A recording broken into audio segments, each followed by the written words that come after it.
रोजे से पहले, खोलने से पहले हमारी दुआ की कबूलियत सबसे ज्यादा होती है, इसकी हम दुआ करेंगे। अच्छा आप सुने,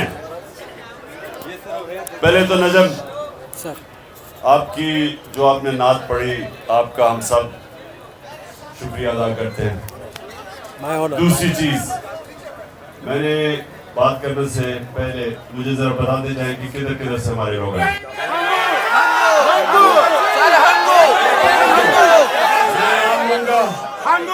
मैं नाम लूंगा, आपने बताना। लाहौर, लाहौर, रहीमियान खान, अच्छा ज्यादा है आज गांव से।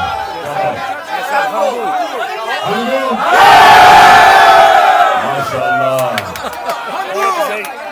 माशाल्लाह। अच्छा और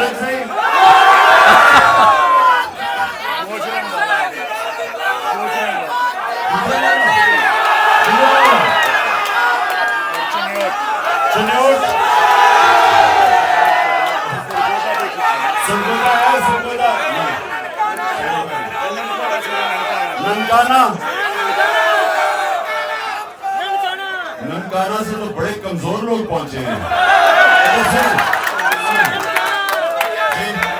हाँ, लॉ स्टूडेंट्स हमारे यहाँ, सबको मैं वेलकम करता हूँ, सारे लॉ स्टूडेंट्स। अच्छा जी, अब सुनना है 9 मिनट। हाँ, लंदन से भी हमारे आए हैं, लंदन, कश्मीर, लॉस एंजलिस और साजिद, वेलकम। अच्छा जी सुने आप प्लीज, खामोशी आप। देखिए आप, ये मैं जो कोई इस्लाम का स्कॉलर नहीं हूं, लेकिन मैं अपने जिंदगी के तजर्बे से जो मैं समझाऊं अपना दीन को, मैं आपके सामने उसकी छोटी सी चीज रखता हूं। देखिए, ला इलाहा इल्लल्लाह, जब आप ये आजादी का दावा करते हैं कि अल्लाह तेरे सिवा किसी के सामने नहीं झुकते, एक शेर है कि एक सजदा जिसको तू गिरां समझता है, देता है हजारों सजदों से निजाहत। कि एक सजदा जिसको इंसान मुश्किल समझता है, वो हजारों लोगों के सामने सजदे करने से इंसान को आजाद कर देता है। तो जो अंदरूनी आजादी है वो ला इलाहा इल्लल्लाह देता है। जो माशरे की आजादी है वो इंसाफ देता है। और जब एक इंसान अंदर से भी आजाद हो जाए और उसको इंसाफ माशरे को भी आजाद कर दे, तो वो फिर वो इनकलाब आता है जो मदीना की रियासत में मेरे नबी सल्लल्लाहु अलैहि वसल्लम लेके आए थे। 125 जंग बदर, 313 लोग, 11 साल के बाद 636, जो उस वक्त की सुपर पावर थी, बैजेंटाइन एम्पायर, जिसको रोमन एम्पायर भी कहते हैं, 636 में 11 साल के बाद रोमन एम्पायर, जिसकी फौज 1 लाख थी, खालिद बिन वलीद की जनरलशिप के अंदर 11 साल के बाद यारमुक में वो घुटने टेक देती है। ये तारीख का हिस्सा है। एक मिनट, अभी कोई 9 मिनट रह गए, आपने गौर से सुनिए, क्योंकि मेरा काम है आप सबकी तरबियत करना। सो ये तारीख का हिस्सा है कि ये जो मैं आपको ला इलाहा इल्लल्लाह की पावर बता रहा हूं, जो हम सारा वक्त कलमा पढ़ते हैं और समझते नहीं है, क्योंकि हम आजाद ही नहीं होते कलमा पढ़ के, इसका मतलब कलमा अंदर नहीं हमारे गया। ये तारीख का हिस्सा है कि 313 थे सिर्फ जंग बदर में, और 11 साल के बाद 636 रोमन एम्पायर कुदसिया के अंदर खालिद बिन वलीद की लीडरशिप के अंदर जंग हार जाता है। 1 लाख उनकी फौज थी। और उससे अगले साल जो दूसरी सुपर पावर थी, वो कुदसिया में 637 में जंग हार जाती है। 2 सुपर पावर्स 12 साल के अंदर मुसलमानों के सामने घुटने टेक देती है। ये है पावर ला इलाहा इल्लल्लाह की। क्योंकि वो जो अरब जिनकी कोई हैसियत नहीं थी, उनको नबी सल्लल्लाहु अलैहि वसल्लम जो दुनिया की तारीख के सबसे अजीम लीडर, ना कोई आया ना आ सकता है, उन्होंने उन लोगों को आज़ाद किया, माशरे को आज़ाद किया अदल और इंसाफ देके। जब इंसाफ होता है तो इंसान बराबर हो जाते हैं। यानी जब एक कमज़ोर आदमी को इंसाफ का निज़ाम उसकी हिफाजत करता है ताकतवर के मुकाबले में, वो आज़ाद हो जाता है। और आज़ाद लोग ही अपनी आज़ादी के लिए खड़े होते हैं। गुलाम लोग आज़ादी की जंग नहीं लड़ते। जो अफगानिस्तान और ये जो ऊपर हमारा कबायली इलाका, ये सारा जो इलाका था, जो भी फतह करने आता था हिंदुस्तान, वो जब अफगानिस्तान से निकलता था और ये जो हमारा कबायली इलाके से निकलता था, जिधर आप यहाँ हंगू वगैरह के लोग बैठे हुए, खैबर, इधर से जब सुने जब निकलता था तो वो सीधा जाता था दिल्ली पानीपत पे। एक जंग होती थी, बीच में कोई लड़ता नहीं था, उनको कोई रोकता नहीं था,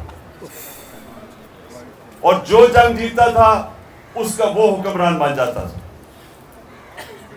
और अफगानिस्तान 3 सुपर पावर्स उसको फतह नहीं कर सकी। क्या वजह है? क्योंकि उनका जो निजाम है, उधर लोग आजाद हैं, जिसको फ्यूडल सिस्टम कहते हैं। फ्यूडल सिस्टम के ऊपर जो ताकतवर बैठा हुआ है, उसके नीचे लोग गुलामी करते हैं। तो हिंदुस्तान में क्यों नहीं कोई लड़ता था? क्योंकि वो पहले ही गुलाम थे। क्यों कबायली इलाके में 80 साल अंग्रेज के खिलाफ क्यों लड़ते रहे वो? क्योंकि वो आजाद लोग थे। आजाद लोग अपनी आजादी के लिए लड़ते हैं। अफगानिस्तान में क्यों किसी सुपर पावर की गुलामी नहीं कबूल की? क्योंकि लोग आजाद हैं।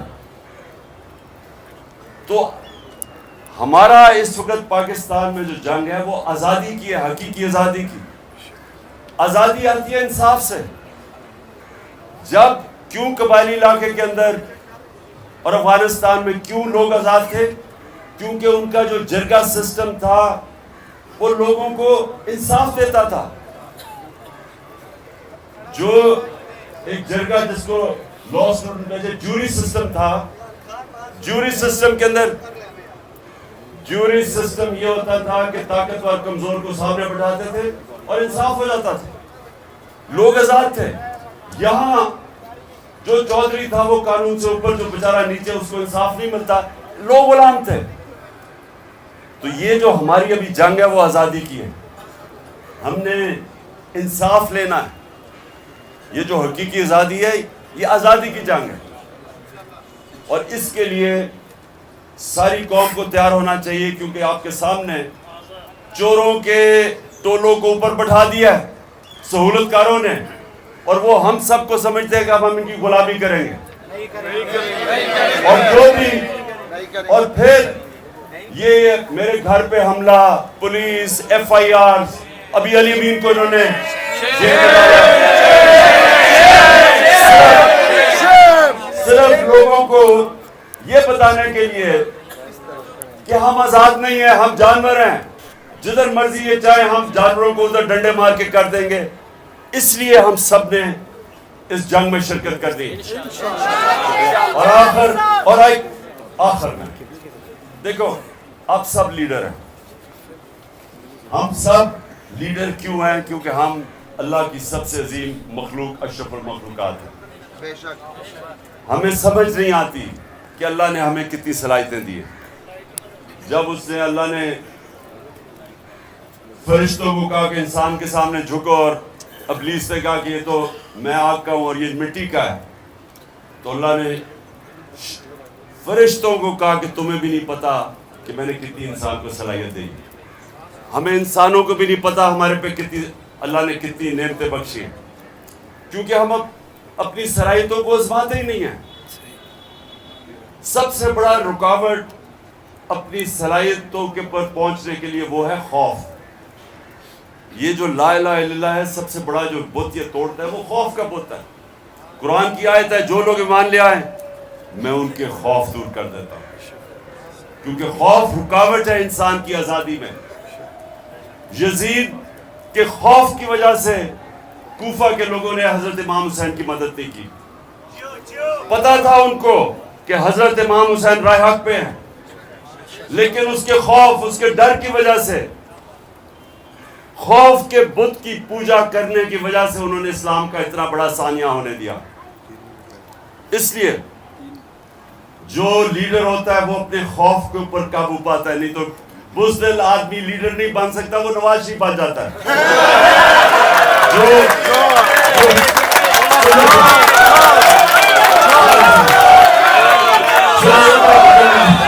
सुने, 2 मिनट रह गए,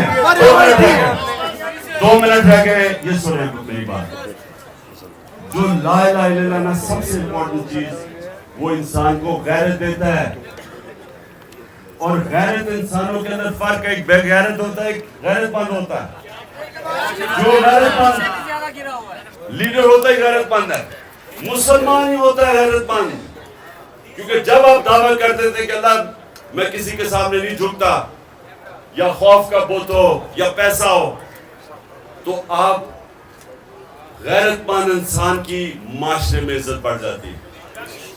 कभी भी अरबोपति भी हो, बेगैरतों को उसकी इज्जत नहीं करता। इसलिए सुने, ये याद रखना कि ला इलाहा इल्लल्लाह और गैरत एक ही चीज है। और जो आप में से लीडर बनेंगे, ये याद रखना कि खौफ के बुत को तोड़ना, और दूसरी जो सबसे इंपॉर्टेंट चीज है कि मेरे नबी सल्लल्लाहु अलैहि वसल्लम की नबूवत से पहले 2 सिफतें थी, सादिक और अमीन। लीडर सच्चा होता है और इंसाफ करने वाला, अमानतदार होता है। ये जो चीजें हैं, ये हमें फर्क करती है। आप एक दुआ करनी है आप सबने हाथ खड़े करके, अल्लाह हमारे मुल्क को, सबसे मेरी जो दुआ है ना कि हमारे मुल्क को हकीकी तौर पे आजादी दे। आमीन।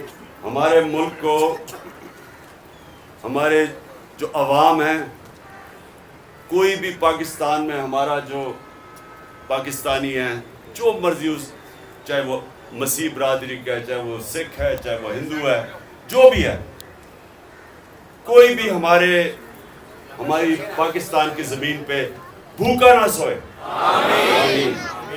और हमारा वो मुल्क बने जो कि एक बड़ा अजीम ज़हन था, इलामा इकबाल, और अजीम लीडर था, जिस कायदे आज़म जिन्होंने जदोजहद की, वो मुल्क बने जो दुनिया में जिधर पाकिस्तान हरा पासपोर्ट लेके जाए, दुनिया उसकी इज्जत करे।